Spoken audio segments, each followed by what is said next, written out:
كل من عليها فان ويبقى وجه ربك ذو الجلال والإكرام فبأي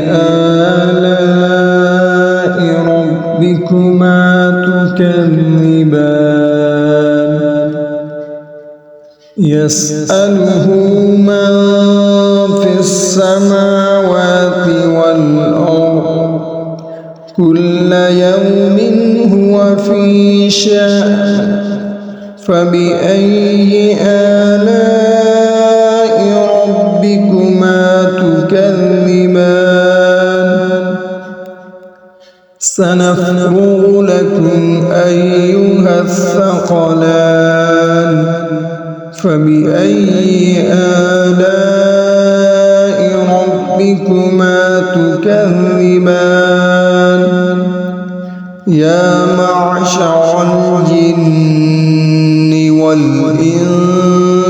إن استطعتم أن تنفذوا من أقطار السماوات والأرض فانفذوا لا تنفذون إلا بسلطان فبأي آلاء ربكما تكذبان يرسل عليكما شواظ من نار ونحاس فلا تنتصران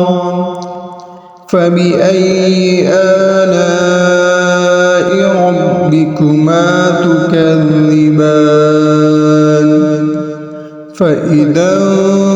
انشقت السماء فكانت وردة